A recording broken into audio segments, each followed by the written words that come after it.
I used to think the worst thing someone could do is cheat, but then I realized there's something even colder. Public humiliation, a betrayal so sharp, it slices through your sense of reality right in front of the people who love you. Hi, I'm Ilara. I'm a freelance graphic designer, a lover of vintage furniture, indie music, and finding beauty in life's little imperfections.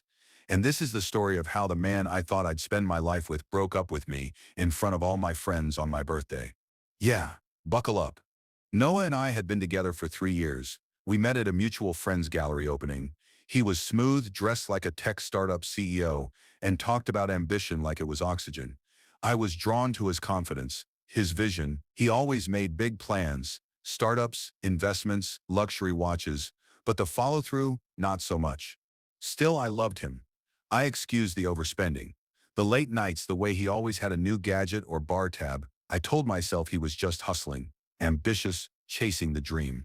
We moved in together about halfway through our relationship, a slightly worn but charming loft in a vibrant arts district. Think fairy lights, exposed brick, chipped wood floors that creaked like old secrets. It felt like a place where stories started. I thought we were building a life. Then I got pregnant. I've been feeling off for weeks, tired, nauseous, emotional. My best friend Chloe joked, "Girl, either you're dying or you're pregnant." One test turned into two lines, both clear as day.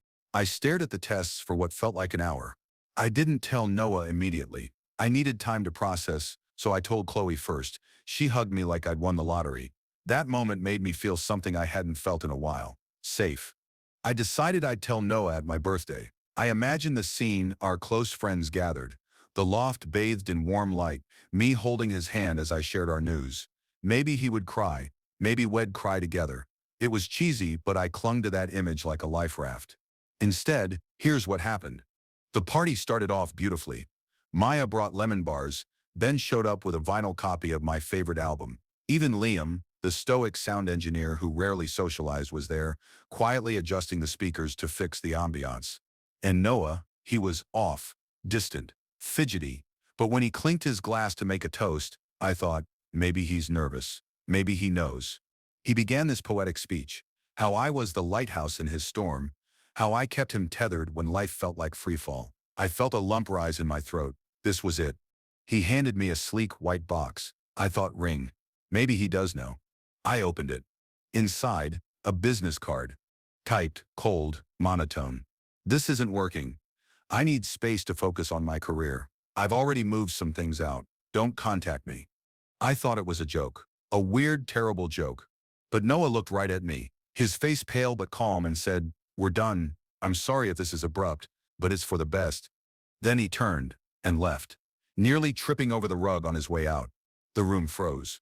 Someone laughed nervously. Someone gasped. And Sophia, the new junior from Noah's firm, excused herself and slipped out so fast, you'd think the building was on fire. I stood there, clutching the box, my breath caught between a scream and a sob. But here's the part Noah didn't know. I already knew. 2 weeks before, I'd found a crumpled receipt in his discarded wallet, boutique hotel, spa package, initials scribbled on a sticky note. I'd been quietly collecting the puzzle pieces, waiting, watching. So when he delivered that speech and dropped the bomb, I managed somehow to smile, not big, not triumphant, just enough to stop myself from falling apart. Because he thought he was ending the story. But it was just the beginning. The door clicked shut behind Noah, and I swear, the silence that followed was louder than any argument we'd ever had. For a moment I just stood there, still holding that stupid white box, still wearing the dress I'd picked out weeks ago, thinking this would be a night of celebration. It wasn't. Most of our guests didn't know what to say. I could feel their pity buzzing in the room like static. Liam muttered something about going outside for air. Ben offered to clean up. Maya hugged me so tightly, I thought she might pull the pain right out of my chest. But Chloe, she stayed.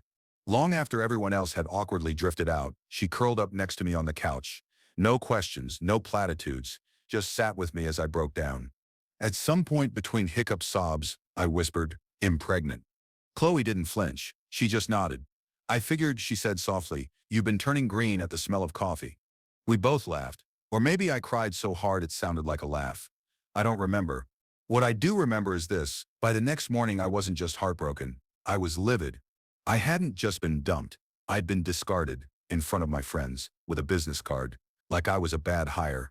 And while Noah had been busy staging his dramatic exit, I'd been quietly piecing together the timeline of his betrayal, the boutique hotel charges, the cryptic sticky note with the initial C's, the new phone he couldn't stop checking, the nights he came home smelling like someone else's perfume, claiming client dinners and campaign brainstorms. I showed it all to Chloe. Every receipt, every screen grab. We decided on two things that night. One, Noah would not learn about the baby until I chose to tell him. Two, I wasn't going to let him walk away clean. That week, I entered what Chloe dubbed a Laris revenge era. It wasn't about petty revenge. I didn't want to destroy Noah. I just wanted to dismantle the carefully curated illusion he had built, that he was this charming, successful, upwardly mobile man just outgrowing a stagnant relationship. No, he was a fraud, and I was done playing the supporting character in his little fantasy. Step 1. Boundaries. Noah texted a few days later asking to swing by and grab the rest of his stuff. His message was short, emotionless, like we'd shared a coffee maker, not 3 years of our lives. I replied, "You can pick up your things, but you're not stepping foot in here alone." Then I texted Liam, Ben, and Maya, told them what was happening, and asked if they could be there. No questions, no judgment. The following Saturday, the doorbell rang. Liam answered. He cracked the door open just wide enough to hand Noah a duffel bag. The only bag I'd agreed to give him. "This is all you get for now," Liam said, deadpan. From behind Liam's shoulder, I made eye contact with Noah. "The locks get changed this afternoon," I said, "just so you're aware." Noah's jaw clenched, but he didn't argue. He just nodded and walked away. I watched from the window as he disappeared down the street. Then I sat down on the floor and cried harder than I ever had in my life. Not for him. For the future I thought we were building. For the tiny apartment we'd turned into a home. For the family I thought we'd become. But crying didn't last forever. And when the locksmith arrived the next morning, I handed him 2 mugs of coffee, one for him, one for me, and told him he was saving my sanity. The real confirmation came a few days later. Ben, who worked in a building near Noah's office, casually mentioned seeing Noah and Sophia together. "They'd always grab lunch," he said, sometimes holding hands. I felt cold all over. Sophia, the intern with the perfect hair and too many pastel blouses, I'd met her once. She complimented my necklace and said, "You're so lucky. Noah talks about you all the time." Yeah, I bet he did. I didn't confront her. Not yet. I wanted more. So I gathered it. Screenshots, expense receipts, a spa booking that matched the day he said he was working late, even a hotel rewards point notification from an old email he forgot to log out of. He thought he was meticulous. Turns out he was just sloppy with secrets. 2 weeks after the party, Noah texted again. "Can we meet up? I just want to clear the air." I picked a cafe downtown, bright, busy, somewhere public, somewhere neutral. He looked rough, unshaven, dark circles under his eyes, dressed down in a wrinkled polo like he didn't care how he looked, or maybe he just didn't know how to present himself without me. He started with the usual cliches. It wasn't personal. I needed to focus on work. I wasn't ready for everything. I let him ramble. Then I pulled out a folder and slid it across the table. Inside, the hotel charges, the sticky note, the bank statement with the spa payment, and a printed photo of Sophia, laughing on a beach, from his Instagram, mind you. I looked him straight in the eye. "Does Sophia make you happy?" He froze. I continued, "Because I know about everything. And from now on, if you want to discuss anything, your stuff, our past, go through my aunt. She's a retired family lawyer." That got his attention. He paled. Then, like clockwork, came the desperation. "How are you going to afford the loft alone?" I smiled, not out of cruelty, just tired satisfaction. "I've been covering 60% of our expenses for months," I said. "While you were buying watches and spa packages, I was building an emergency fund." I stood up. "Enjoy your space, Noah. I'll be enjoying mine." That night, walking home, I felt something I hadn't in weeks. Power. Not the vengeful, flashy kind, but the quiet kind. The kind that says, "I survived. I reclaimed my space. And I am not done yet." Because there was still more to come. More fallout, more revelations. A baby growing stronger by the day, and a life, my life, that I was finally building on my own terms. They say healing isn't linear. Whoever said that wasn't kidding. Some mornings, I woke up and felt invincible. I'd make a killer smoothie, reply to 5 client emails, and feel Leo kick for the first time all before noon. Other mornings, I stared at the ceiling for an hour, trying to remember who I was before Noah tried to write me out of my own life. But I kept going, quietly, steadily. After the cafe showdown, I did exactly what I told Noah I would. I rebuilt everything: my space, my finances, my future. Step 1. Reclaiming the loft. The day after our last meeting, Liam and Chloe helped me box up the last of Noah's things, those sleek sneakers he never wore, the unopened tech toys, even the minimalist art prints he insisted made the place feel grown up. I put everything into 2 boxes, left them with building security, and texted him the pickup code. Then I got to work on the space itself. I moved the couch, painted an accent wall, a deep teal, my favorite color, hung up framed sketches. It kept tucked away for years because they didn't match his aesthetic, and in one corner beneath the skylight, I began building something sacred: Leo's space. A small crib, a mobile with soft planets, a watercolor print that read, "You are already so loved," because he was, and he would be. At 10 weeks, the pregnancy became real in new ways. The appointments, the lab work, the slow but steady rounding of my stomach. My aunt, the same one now handling all legal communication with Noah, helped me freeze our joint utility accounts and open a new one in my name. We met for lunch once a week, and she never let me pay. "You're incubating greatness," she winked. She wasn't wrong. The run-in with Sophia came like an ambush on a breezy Saturday morning at the local farmer's market. I was debating between 2 different sourdoughs when I heard, "Ilara?" I turned. There she was. She looked different, frazzled, thin. The confident smirk she worn at the party was gone, replaced by a pinched expression that said she hadn't been sleeping much. I, I just wanted to say I'm sorry," she began. I raised an eyebrow. "I didn't know," she rushed to add. "He told me you were already broken up, that you were just roommates going through the motions. I swear I would never—" "You would never what?" I asked. My tone wasn't angry, just tired. She flushed. "I didn't know he was seeing someone else while seeing me too. I only found out after your party, after he started spiraling." I stayed quiet. "He's not who I thought he was," she admitted. "Honestly, I don't think he knows who he is." I took a slow breath. Then I nodded. "Well," I said, "that sounds like a you problem now." And I walked away. By 16 weeks, there was no more hiding it. My belly had officially popped. I told my clients most were supportive, a few awkward, none surprised. I updated my health insurance, emailed my landlord to transfer everything into my name, and hired a part-time assistant for the heavier design work. Then I posted the softest of announcements on social media. Just a photo of my hand resting gently over my belly, a caption that read, "Growing something new and learning how strong I really am." I didn't tag anyone. Didn't explain anything. I didn't need to. Because I knew word would travel. It took less than 24 hours. My phone blew up with texts from people I hadn't heard from in months. But one name stood out. "Noah, you're pregnant? Is it mine? We need to talk. Why didn't you tell me? I have a right to know." The flurry of messages came in like a panic attack. I ignored them. Then, after talking with Chloe, I sent one reply. "Do not come to my apartment uninvited. I will contact you when I am ready to discuss this civilly." His response? A missed call. Then another. Then, late that night, a loud, drunken knock at my door. I opened it an inch, security latch still in place. Noah stood there, disheveled, eyes glassy, shirt half untucked. "I messed up," he slurred. "So bad. I'm an idiot. I thought I wanted freedom, but Sophia left, and the other girl, she ghosted me. I lost my job, my savings, my apartments, a shoebox with mold. I can't sleep. I can't breathe." "You're drunk," I said. "Go home." He pressed a hand to the door. "Is it true? Are you really? Is it a boy or a girl?" I let the silence hang. Then I said, "It's a boy, and his name is Leo." His breath hitched. "I want to be in his life." I nodded, then sober up. "Meet me tomorrow. Same cafe." And I shut the door. That night, I barely slept. Not because I was scared of Noah, but because I was nervous about what came next. For months, I'd carried this life alone. I'd built plans, lists, a new world. Now I was about to open that world, slightly, to someone who had done everything possible to lose the right to be part of it.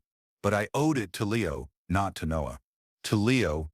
The next morning, I arrived at the cafe 10 minutes early. I chose a seat by the window, sipped lukewarm chamomile, Watched people pass, some rushing, some aimless, all blissfully unaware that I was about to discuss shared custody with the man who dumped me via business card on my birthday. Noah arrived late. He looked hollow, not in a performative way, but in that way people look when life has sanded down every last layer of bravado. He sat across from me, clutching a takeout cup like it might hold him together. "I'm sorry," he said immediately.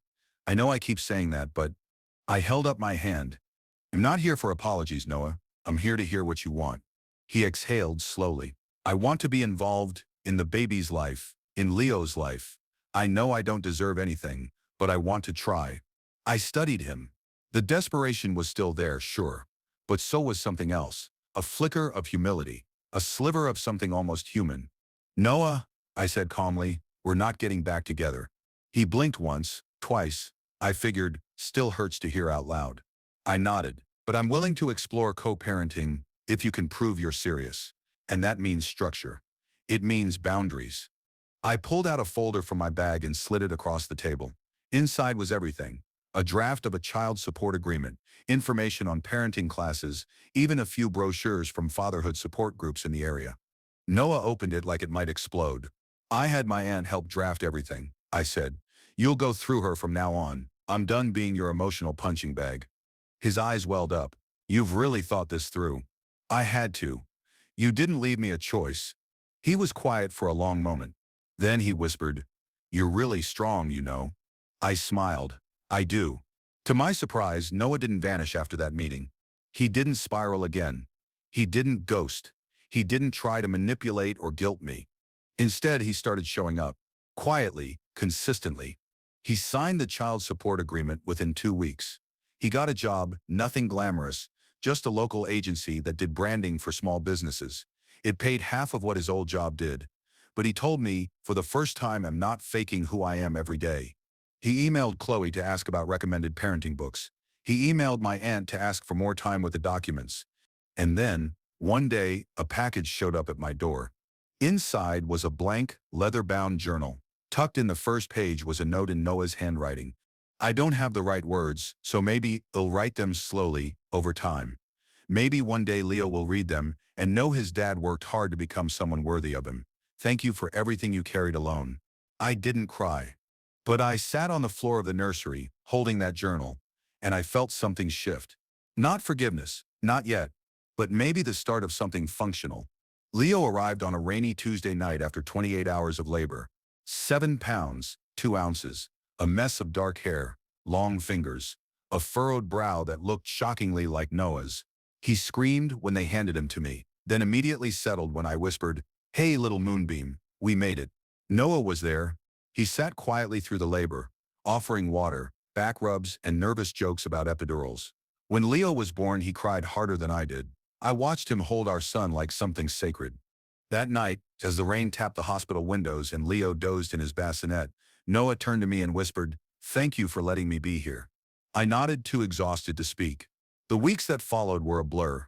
Sleepless nights, diaper disasters, a bottle that wouldn't warm fast enough, but also Alara 2.0. I was a mother now, and motherhood didn't feel like a loss of identity. It felt like a sharpening. Chloe became my anchor, arriving with snacks, backup pacifiers, and stories that made me laugh when I hadn't slept in 36 hours. My aunt helped me finalize the co-parenting agreement, gently reminding me, "You get to choose peace every day." And Noah, he kept showing up. He attended doctor checkups, took Leo for walks in the park, asked questions like, "Do you think he will like music, and should we start reading to him yet?" He brought formula and wipes, but also showed up with ridiculous items, like a baby-sized leather jacket and a plush avocado the size of Leo himself. Sometimes we laughed, sometimes we didn't. But we managed. A few months in, I ran into Sophia again. This time, at the bookstore. She looked better, calmer. She gave me a small wave, then walked past without a word. It didn't sting. Not anymore. She was just someone from a former chapter. What caught my eye more was the man behind the register. Daniel. I'd seen him before, always behind the counter, always reading something. Quiet, kind smile. Wore glasses he kept pushing up with his pinky. That day he rang up my purchase, Goodnight Moon and a book on sleep training, and asked if I wanted a recommendation for something not baby-related. "Please," I said, laughing. We chatted for 5 minutes. then 10, then 15. He remembered my name the next time I came in. Eventually, we started having coffee. Just coffee. Just conversations. No games. No confusion. No illusions. Just two people, talking. The first time Daniel met Noah was during a baby handoff. It was brief, cordial, but I noticed the look on Noah's face. Not jealousy. Not rage. Something more complicated. Maybe the beginnings of understanding. Of what it truly meant to let someone go and watch them rebuild a life without you. Leo is 6 months old now. He sleeps in 3-hour stretches, thank the gods, loves mashed bananas, and has a laugh that could melt steel.